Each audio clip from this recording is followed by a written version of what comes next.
got work to do and I'm gonna do it. I'm not the best. I'm not the brightest. It took me 12 years to get a 4-year degree. And I'm running circles around the dude who graduated from Michigan State as summa cum laude. Going to the league since you was a kid, they been hooking you up with stuff. You didn't have to pay for stuff. Like stuff you should have had to pay for. You didn't have to pay for because they knew you was coming to the league. And now what happens is you gonna face some adversity out there that mama can't get you out of. That daddy can't rescue you when you get out there in game 5. He can't rescue you. When you on the free throw line, you by yourself. You by yourself and you in their territory.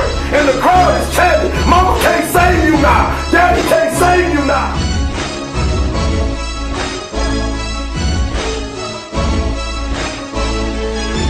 What's wrong with some of y'all? You so gifted. You so gifted, that's your problem. Your giftedness is gonna kill you. Because while you gifted, what you gotta understand is, gift will only take you so far. You gotta have heart to win a championship. To go to the finals, it's gotta be more than just this and this. It's gotta go from here and here. Because everybody say we wanna win it all. Everybody say they number one. We gonna be number one. You gotta hear, but some of y'all ain't gotta hear. And it ain't until you get it here that you become a champion.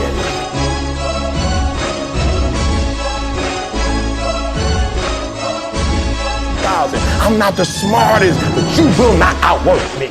I wake up every morning at 3 o'clock. We got home from the University of Cincinnati at 2:45. I still didn't go to bed. At 3 o'clock, I went on my walk, my hour-and-a-half walk with God, came back in, did some work. Are you hearing me? You might be smarter. Your family might come from privilege. Your daddy might own a company, but you will not outwork me. You will not have more drive than I have, more passion than I have. And I'll beat you every single day because I got passion. You will not wake up in the morning because you spoiled. You will not get up before 8. You will not get up before 6. I will out-rep you. You push up. Every day I'm going. I'm doing more and more each day. I'm trying to do them until I can't do them no more. I'm doing sit-ups every day. I will outwork you. And I'm telling you, you go out there and like Cal, you show up. They can't outwork you. If you win 7-0, they can't outwork you. You know, it's a whole lot of NBA players, but you ever notice when you watch the game, they're just some guys, they just on a whole different type of level, right? And when I study, so I'm gonna give you 3 things, I'm letting you go. I'm gonna give you 3 things that's within these people that make them do what they do. And one of the things, if you've ever watched Michael Jordan, if you've ever watched Kobe, and I'm not a fan of either of the two, but I love greatness.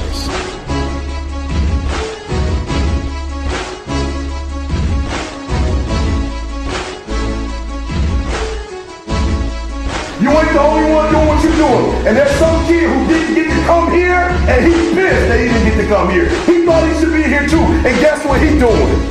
Why you in here listening to me? Why you getting your shoes? Why you getting your Michael Jordan gear? Why you feeling like, yep, I made it. I'm one of the top 20, baby. There's some kid who didn't get to make it. And right now, he's trying to take your spot. Right now, he said, yep, he beat me to the Classic, but I get him in the NCAA. I get him next year. If I don't get him in, I get him after that. And I see him in the pros, and I get him in. Are you hearing what I'm saying? So you got an opportunity, but you got to separate yourself.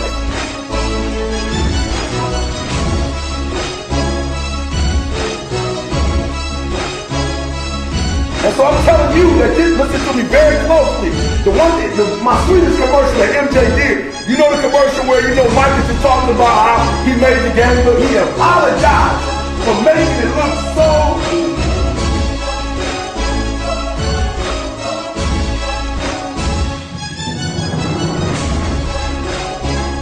I'm from Detroit. I can't stand Michael Jordan. We probably would have won about 4 championships had it not been. You know what I'm saying? Isaiah Thomas, Microwave, Vinny Microwave. We had the Spiders. We had it going on. Rick Mahorn. I mean, we was murdering them. Michael Jordan came in and was like, nope.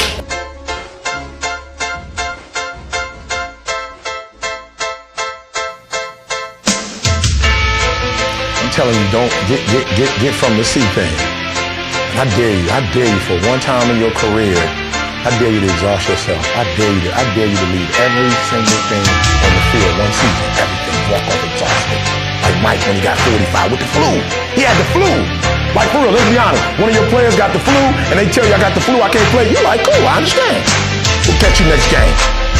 Mike was like, I got this, don't worry about it. But Mike, you got the flu. my flu is still better than your normal game, all right?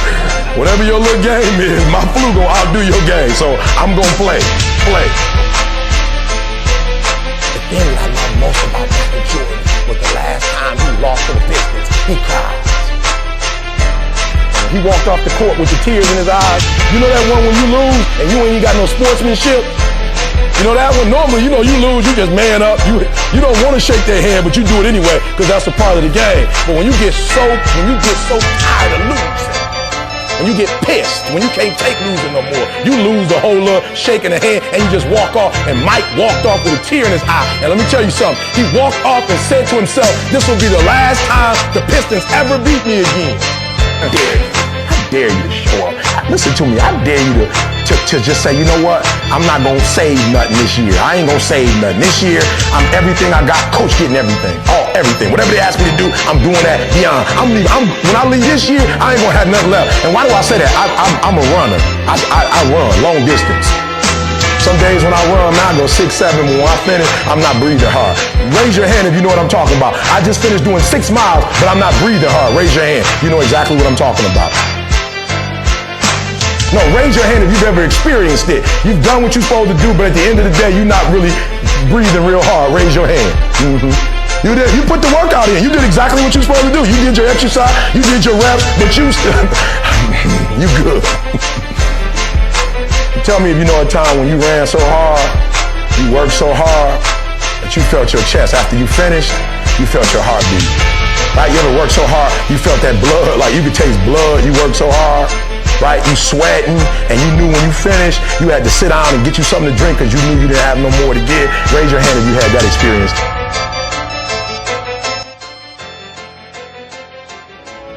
It's all about desire. You just got to come out here and do what you got to do.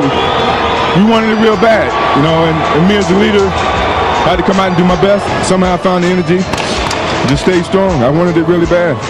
Are you hearing me? There's greatness in you. And you mean to tell me you're never going to reach your full potential? You mean to tell me you're never going to be what you've been called to be? That you're not going to do what you've been called to do because you are afraid? Listen to me. The boogeyman ain't real. That's why I need you to understand that you can have it. For real, you can have it. But it's going to be a fight. And if you're willing to put up the fight, I'm telling you, at the end of the fight, it's going to come victory.